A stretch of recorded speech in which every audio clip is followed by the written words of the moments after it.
Salut, le fameux salut. Alors, tu vois en arrière de moi, ça fait la une des journaux. Ce matin, le ministère de l'Immigration, on parle du Canada, IRCC, compte éliminer 3300 postes. Ça a à voir en fait directement avec la réduction massive du nombre de résidents permanents et même de travailleurs temporaires. Justin Trudeau en avait parlé il n'y a pas si longtemps que ça, il y a quelques semaines, que le Canada compte recevoir sur son territoire. Donc vraiment, il coupe sévèrement là-dedans. Donc maintenant, il coupe dans les employés qui traitent les dossiers.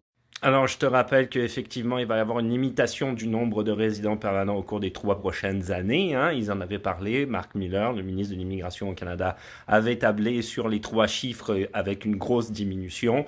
Donc là, ils disent, des employés du ministère ont reçu lundi une note dans laquelle ils apprennent que les effectifs seront réduits d'environ 3300 postes au cours des 3 prochaines années pour suivre finalement la réduction du nombre de dossiers qui vont être traités. Alors, que répond IRCC, le premier intéressé par rapport à ça? Au cours des dernières années, IRCC s'est rapidement développé pour faire face à des crises mondiales comme la pandémie, moderniser les systèmes et soutenir des niveaux d'immigration records. Cette croissance reposait sur un financement temporaire qui n'a jamais été censé être permanent, souligne donc le ministère en question. Et toujours, IRCC termine sur ce que je viens de dire en début de vidéo. En octobre 2024, le gouvernement du Canada a annoncé son plan des niveaux d'immigration pour les 3 prochaines années qui verra une réduction des niveaux d'immigration. Les effectifs d'IRCC sont en cours d'ajustement pour s'aligner sur des niveaux réduits et un financement permanent. Alors, il y a plusieurs éléments que je trouve pas terribles là-dedans. Je te dirais, le premier élément, c'est que soi-disant, ils avaient embauché plus de monde et modernisé leur système pour faire en sorte de traiter un plus grand nombre de dossiers.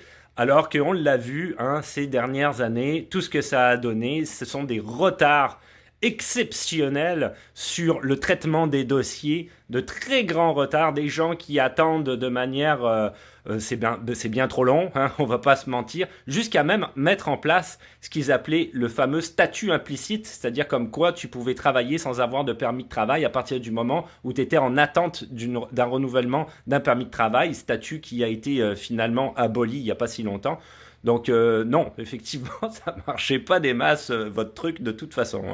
Deuxième point qui est vraiment pas terrible non plus, c'est que effectivement le gouvernement du Canada et plus particulièrement le ministère de l'Immigration a bien décidé de ne pas revenir en arrière sur ces chiffres en matière d'immigration, puisqu'ils mettent à la porte des gens en se disant on aura moins de dossiers à traiter de toute façon dans les 3 prochaines années.